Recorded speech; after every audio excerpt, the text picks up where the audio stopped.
I just came by here to really to thank the men and women who have been working very hard in Prince George's County to make sure during this snowstorm that not only are streets safe to pass on, but neighborhoods are worked on, that the police, the fire, Homeland Security, and especially the hardworking people of the Department of Public Works who have gone without sleep to make sure that your roads are safe and are out there working. They've been doing 12-hour shifts. This department, Department of Public Works, is working in coordination with every part of Prince George's County to address the needs of the citizens. We've made a number of changes. The men and women behind me are going to speak to those changes, but some I'd just like to highlight is the fact that we're working with our homeowners associations so that we're actually getting contractors that are removing snow with the homeowners association. We're hiring them as contractors to come and help us out. I think that is critical, gives us more bodies out there. We've actually implemented a contract with heavy equipment providers so that if we see the snowfall that we saw last year, that we at least can begin to start addressing that. So I think that is key. Some other things, our primary roadways are 100% passable, is my understanding. Residential subdivisions have been cleared. We're probably at about 70% right now. Normally, we would not get to those until 12 hours after the snowfall, but due to the weather, we've been able, and the hard work, been able to get to some of those areas. So I want to thank them for the hard work they're doing there.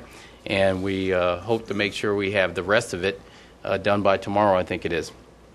So I want to turn it over now to our information officer for the Department of Public Works, who has been right here for the last 2 days, making sure that the information that you need out there, please, Mark, if you can come on and join us. Fire department's been right there with us too, but I want to turn it over to Susan Hubbard, and thank her for her hard work. This is not, as you know, when the snow starts falling or it starts raining, people immediately get nervous and immediately want to know, what is Prince George's County doing? Are we in contact with our regional partners? Are the roads going to be passable? What's going to happen with the schools? And Susan has been the person that has been the face of this for Prince George's County, and I'm very glad and pleased to have her on board. And thank you for your hard work, and I'll let you take it away. Thank you, sir. Thank you. Thank you. Please. We very much like your jacket. Thank you. Thank you. Before I say anything, I'd like to first introduce the Director of the Department of Public Works and Transportation, Dr. Haitham Hijazi.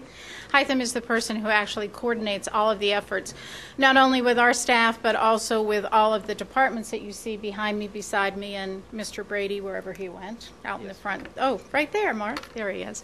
Our staff has been working on the roadways since before yesterday morning. They wanted to ensure that the roadways were safe for rush hour. I think the county executive addressed many of the items, but what we want you to know more than anything is that our crews are doing an excellent job.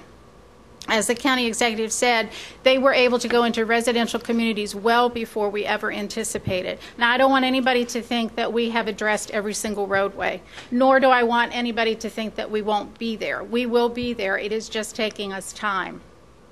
In order to do a good job, it does take time for us to do so.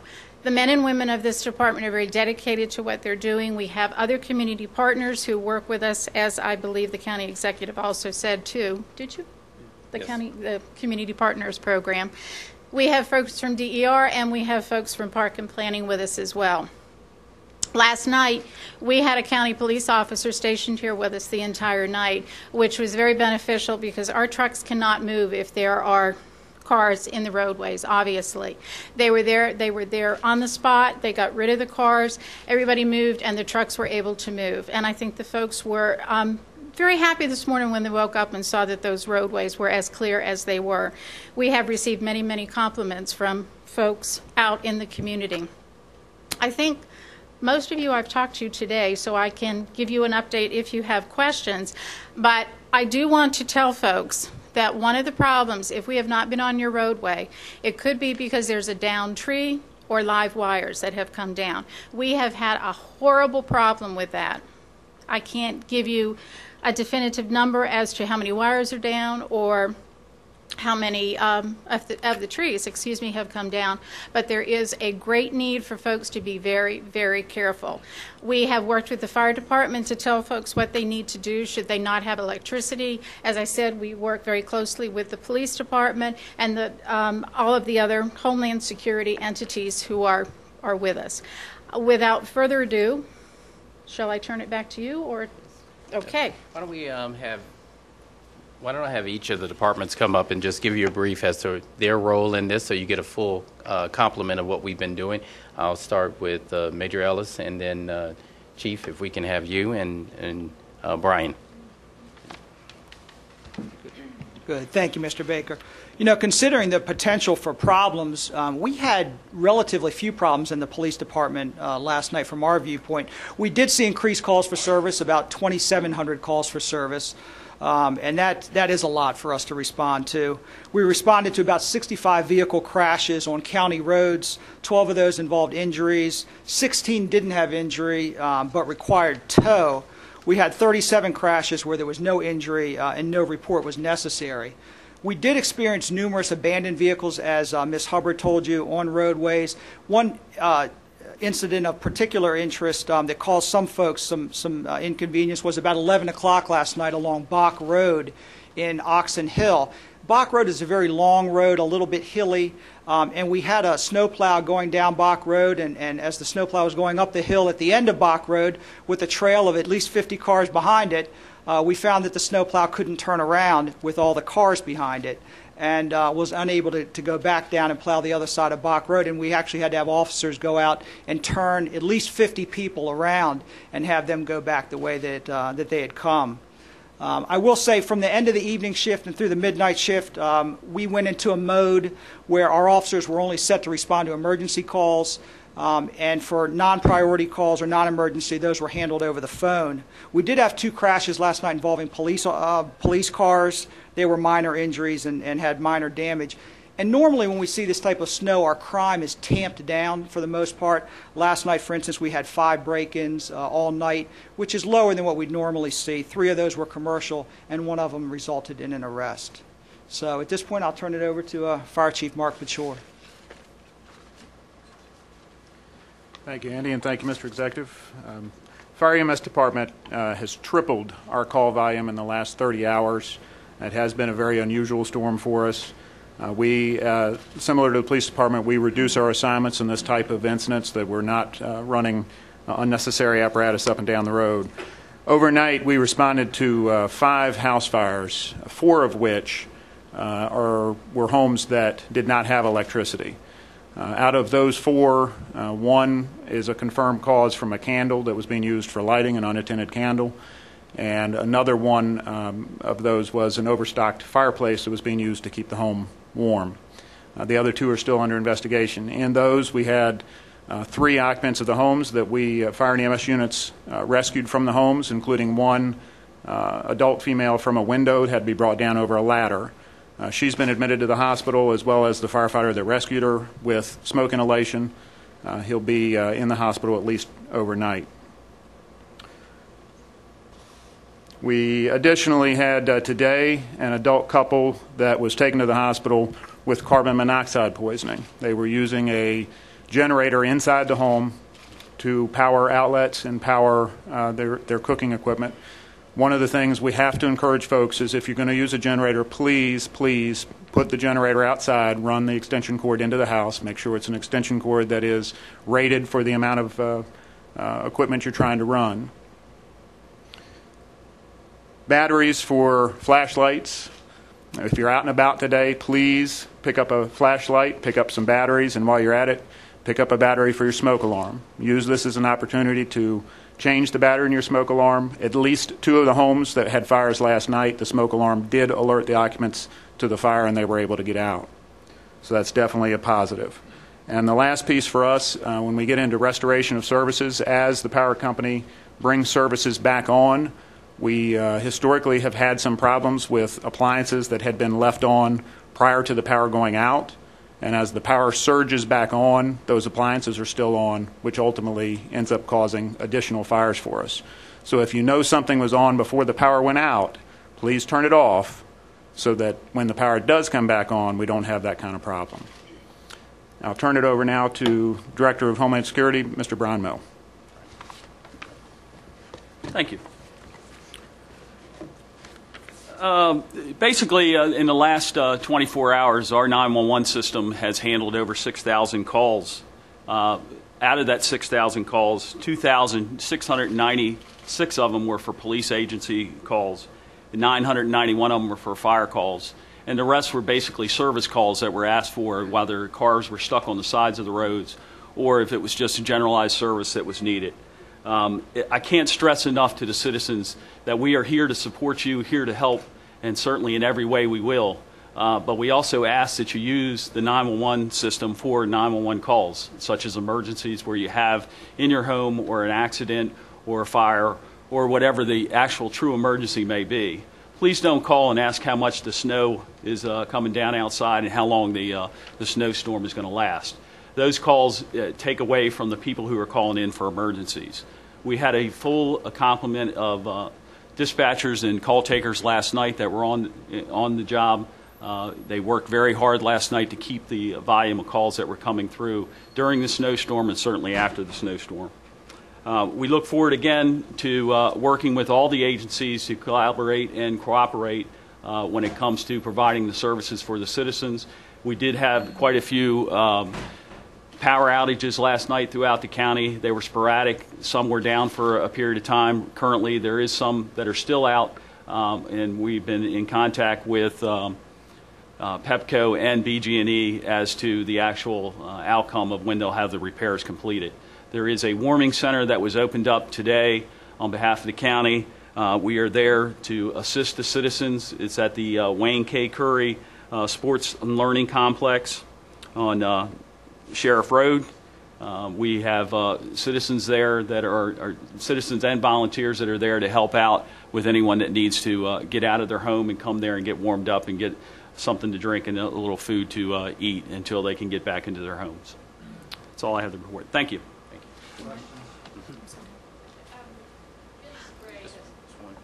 I just, Director Moe reminded me, and I neglected to say, when he was talking about the 911 calls, I would hope that you all would print or put online or whatever the number for our Snow Information Center, which is the number folks need to call if they do need assistance with snow or anything on the roadways, and that's 301-350-0500.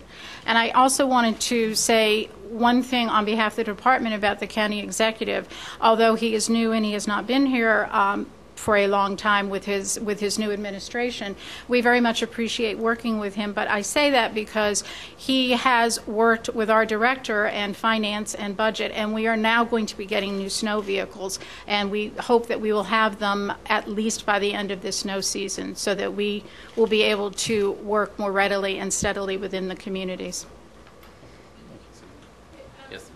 DC's come under a lot of criticism not to turn snow emergency earlier. Read about these horrible news last night. You didn't declare a snow emergency here.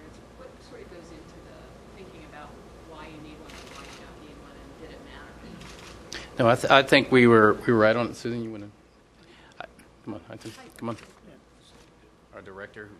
Yeah, the snow amount that we got is really not necessary to go ahead and declare an emergency. We got an average between 6 to 8 inches throughout the county, so I don't think an emergency was really necessary. And most of the folks who were supposed to be home with them, they would go early from the federal government, and there was really no need to do that. And the duration of the snow, it was not really a blizzard condition. It was really started from 4 p.m. until like 12 midnight, so it's an 8-hour window. Would that have gotten cars off the streets faster, or if you had declared one? I mean, I'm sort of trying to... Not really. It would not have helped anyway. I mean, whether you may get folks fined by the police, but I don't think it would have helped at all to declare an emergency.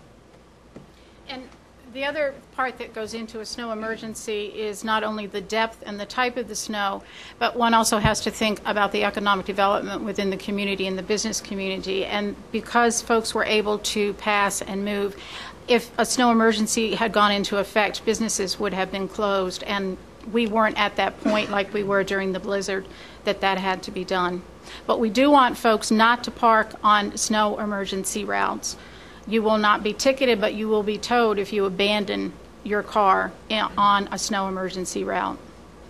And power outages were just referenced a moment ago, and for many people that is still a primary concern, and so much in this last year in particular has been made of Pepco and its response to major outages. We've heard from a lot of viewers or callers. What is your response to this point? Do you find any improvement this year versus what we saw 1 year ago? Well, I think we're still assessing that. Clearly, we're in contact with Pepco and the work that they're doing. The power outages stop our efforts to clear some of the main roadways, and so we're in contact with Pepco and with BG&E, and so we're still assessing it as their response time given the snowfall last night. I don't know if Director Hytham, do you have anything to add to that, but we're still assessing it. Does that mean you'll be in further contact once you make an assessment to see is Right. this a satisfactory level of service? Because so many people don't believe it is, customers, as you might imagine, don't believe they've seen enough improvement at this point. Right, because we need to determine how long it's going to take them to get everybody up and running again, especially given, and I can understand the frustration of citizens out there and residents of the county. Clearly in our office, people had to call in and say they were without power. So we want to see how quickly they're able to get out and address this issue. Continues to be a concern of ours, but we're going to be in contact with Pepco and BG&E. Any more?